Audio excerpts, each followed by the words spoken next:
Good day and welcome to Fireside with the Chaplain. Today's word of the day is refuge, running toward what is strong. Think about that for a second. Now come with me. There are moments when life presses so tightly up against us that we could hardly breathe, and we instinctively look for a place to hide, a place to breathe, a place to rest, a place to feel safe again.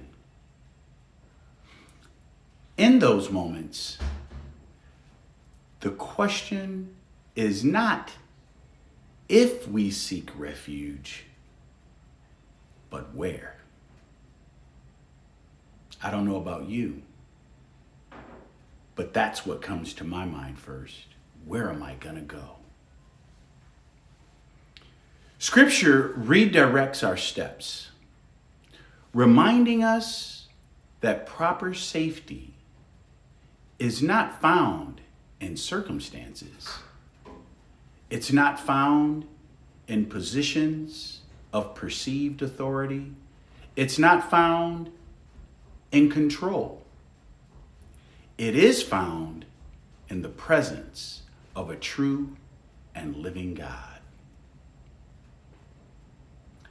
Our foundational scripture for this word, refuge, comes from the wisest man to have ever lived and wrote the book of Proverbs, chapter 18, verse 10. According to the Common English Bible, it reads this way: "The name of the Lord is a strong tower. The righteous run to it and are safe." Think about that. Let's reflect and unpack what that possibly means together. The psalmist writes in Psalm 46, verse 1, affirms our foundational text. And they write this: God is our refuge and strength, a very present help in trouble. That's good news. What does refuge mean? Those of you that know me, I like questions, so I'm glad you asked. Refuge is a place of safety, shelter, and protection. When we think of refuge from a spiritual aspect, it is the secure place where fear loosens its grip on us. Strength is renewed and the soul finds rest. Yeah. Refuge is not about escape. It is about covering. The writer in Proverbs does not say the righteous wander or wait. No, they run. That's action. It has to have some action be taken. And refuge requires movement. We can't stand still and idle. It requires intention and trust. The name of the Lord represents God's character: faithful, powerful, compassionate, and present. Refuge does not mean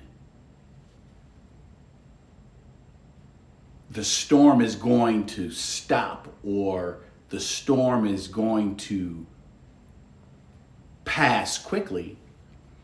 It does mean that there is no longer an exposure that we have within the storm.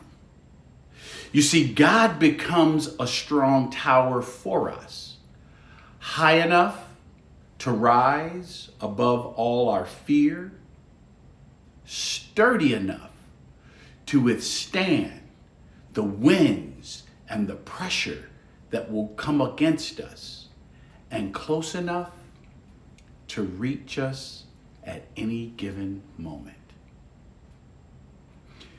You see, in God, we find strength and are reminded that safety is not the absence of trouble, but it is the assurance of God's nearness. Refuge is found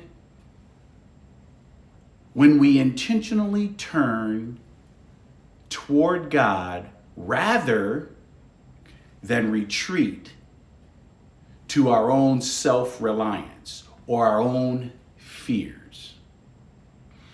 In God's presence, we are protected, we are restored, and we are strengthened to face whatever it is that lies ahead of us.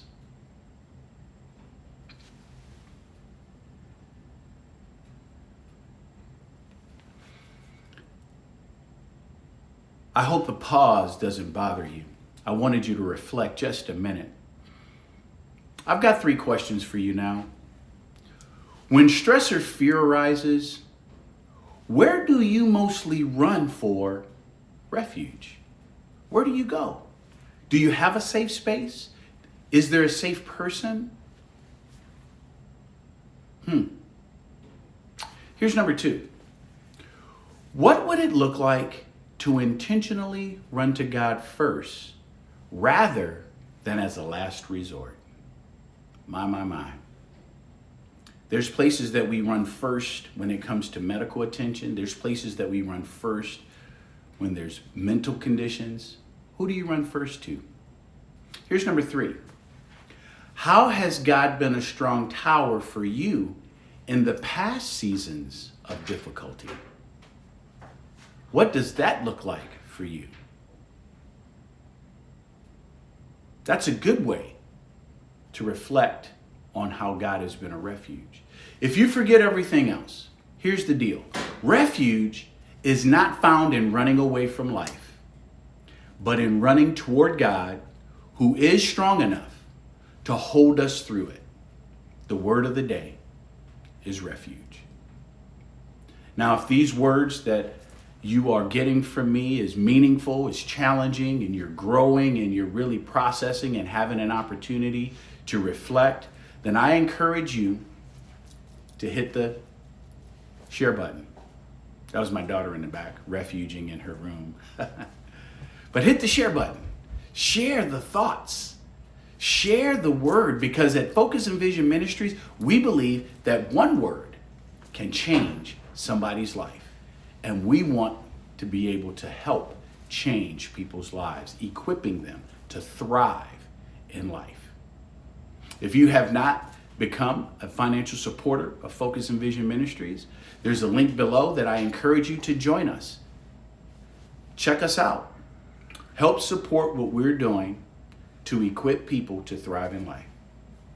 We thank you in advance, and until we meet again, God be with you and you be well.